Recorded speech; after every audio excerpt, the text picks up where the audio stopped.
আল্লাহ আমার চোখে আপনি আমার ছোট বানান। গোটা বিশ্বব্যাপী আমাদের এই বাংলাদেশের মানুষের এই বদনাম যে আমরা অস্থির প্রকৃতি। প্রশংসা করলে খুশি হয় কে? আল্লাহর প্রশংসা করলে আল্লাহ খুশি হয়ে যায়, ঠিক কিনা?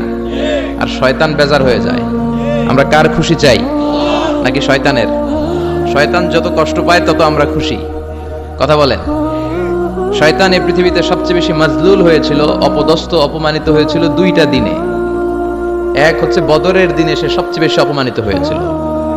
বদরের ময়দানে যখন আকাশ থেকে ফেরেশতা বাহিনী মুসলমানদের সাপোর্ট করার জন্য একে একে নামছিল, তখন শয়তান নিজেকে সবচেয়ে বেশি অপমান বোধ করছিল।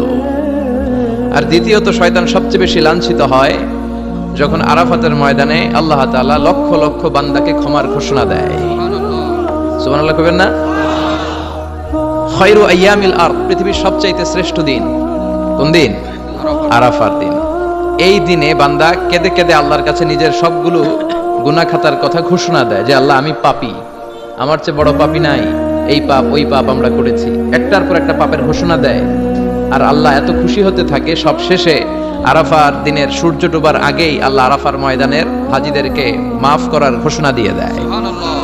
এই দুই দিন শয়তান নিজেকে সবচেয়ে বেশি অপমানিত ফিল করে, অপদস্থ ফিল করে। অনুরূপভাবে 365 দিনের প্রতিদিনই বান্দা যখন আল্লাহর কাছে ক্ষমা চায়, আল্লাহ তখন খুশি হয়ে যায়। সুবহানাল্লাহ পড়েন। আর শয়তান নারাজ হয়ে যায়। আমাদের মিশন হচ্ছে আমরা আল্লাহরে খুশি করতে চাই, আর শয়তানের বিরুদ্ধে আমাদের অবস্থান। চিল্লায় বলেন ঠিক কিনা? এজন্য সবসময় প্রশংসা করব কার? শুকর গুজার হব আল্লাহর জন্য, ঠিক কিনা? বিশ্বনবী বলতেন আল্লাহুম্মা জাআলনি সাবুরা ওয়া জাআলনি শাকুরা ওয়া জাআলনি ফি আইনি সগীরা ওয়া ফি আয়ুনিন নাসি কাবীরা। হে আল্লাহ, আপনি আমাদের ধৈর্যশীল বানান। আমাদের ধৈর্য নাই, অল্পে আমরা অস্থির। আছে না নাই? এই দেশের মানুষ খুব বেশি অস্থির, বাংলাদেশের মানুষ খুব বেশি অস্থির। আমি পৃথিবীর অনেক দেশে ঘুরেছি, সেখানে দেখেছি মানুষজন খুব ধীরস্থির ভাবে কাজ করতে পছন্দ করে। সুপার শপে যদি কিনতে যায়, they maintain the queue in super shop. Super শপে লম্বা লাইন, সবাই যে ওখানে ভদ্রভাবে দাঁড়ায়, একজনের পর একজন যাবে। টিকিট কাটতে যাবে, লম্বা লাইন, একজনের পর একজন দাঁড়ায়, একজন যাবে আরেকজন। তো ওখানে যদি কোনো বাঙালি থাকে তখন দেখা যায় তার অস্থিরতা। কেন সামনে এত লাইন, এত সময় লাগে কেন, আমি কখন পাবো, আমার কি হবে? অস্থিরতা আছে না নাই?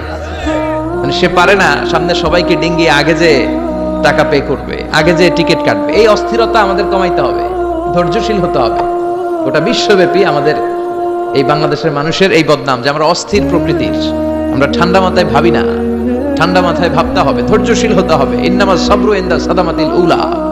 বিষ্ণু বলেছেন বিপদের প্রথম ধাক্কায় যে সবর ধারণ করতে পারে সেই তো সবুর। এজন্য বিষ্ণু দোয়া করতেন আল্লাহুম্মা জাআলনি সাবুরা, আল্লাহ আপনি আমারে ধৈর্যশীল বানান। ওয়া জাআলনি শাকুরা, আপনি আমার শুকরগুজার বান্দা বানান। বিশ্বনবীর চেয়ে ধৈর্যশীল, বিশ্বনবীর চেয়ে শুকরগুজার পৃথিবীর কেউ আছে? কথা বলেন। এমন তাবৎ কোনো অত্যাচার নাই যে অত্যাচার বিশ্বনবীর উপর করা হয় নাই। বিশ্বনবী মক্কার জমিনে যখন দাওয়াত দিতে লাগলেন, ওনারে পাগল বলা হতো, বলা হতো তুমি পাগল, বলা হতো মুহাম্মদ একটা কবি, বলা হতো মুহাম্মদ হচ্ছে গণক। বিশ্বনবী যখন রুকু দিতেন, সিজদায় চলে যেতেন, উটের পচা নারী ভরি এনে বিশ্বনবীর কাঁধে ফেলে রাখা হতো।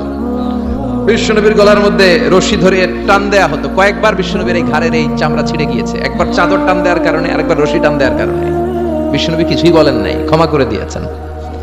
যেই মক্কার শত্রুরা বিশ্বনবীকে মক্কা থেকে বিতাড়িত করেছেন, এবং যেই রাতে উনি হিজরত করলেন, মাইগ্রেট করলেন, উনি কেঁদে কেঁদে বারবার মক্কার দিকে ফিরে তাকায়, আবার যায়, আবার ফিরে তাকায়। মাতৃভূমির মায়া ছাড়তে পারছেন না। আর বলছিলেন মাক্কা তো আহাব্বুল বিলাদ ইলাইয়া, মক্কা আমার কাছে সবচেয়ে প্রিয় শহর।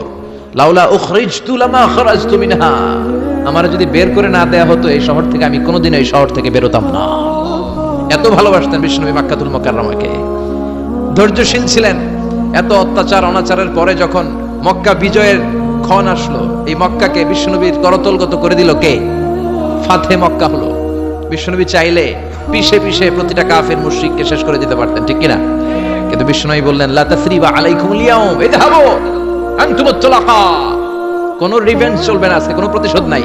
একেবারে বড় যুদ্ধাপরাধী যারা, মারাত্মক যারা অফেন্স করেছে, তাদেরকে শাস্তির আওতায় আনা হবে, বাকি সবাইকে আমি ক্ষমা করে দিলাম। In the long history of the world, there is no instance of magnanimity and forgiveness which was showed by our beloved Prophet Muhammad when all of his enemies laid under his feet and he forgave them one and all.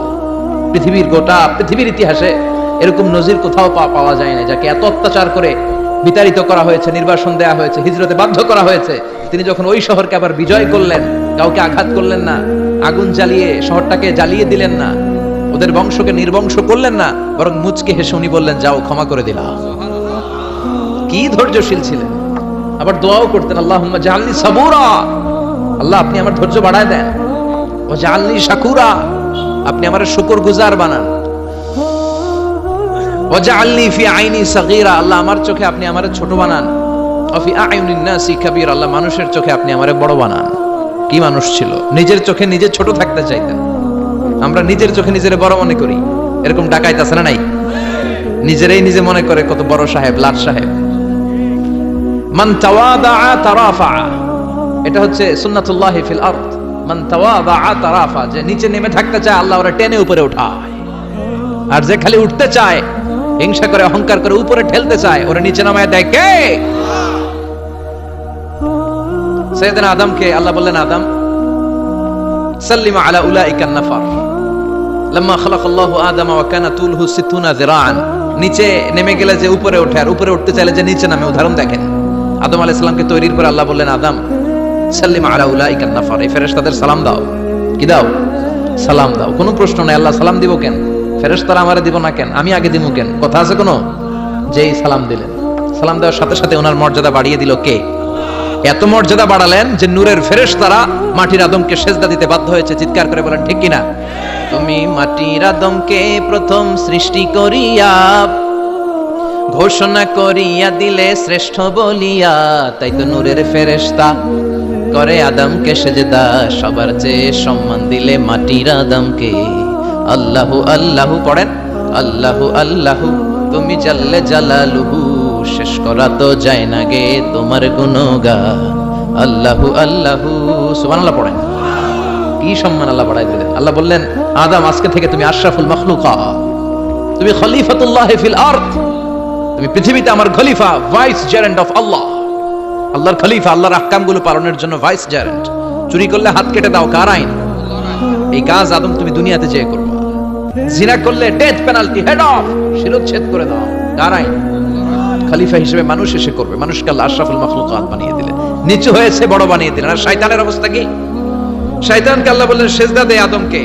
শয়তান যুক্তি দাঁড় করিয়েছে, খালাকতাহু মিন তিন খালাকতানি মিন নার ওয়া খালাকতাহু মিন তিন। আল্লাহ আপনি আমারে বানাইছেন আগুন দিয়া। কি দিয়া? আগুনের ধর্ম উপরের দিকে ওঠে, আর মাটির ধর্ম সে নিচে পড়ে থাকে, আমি কেন সেজদা দেব?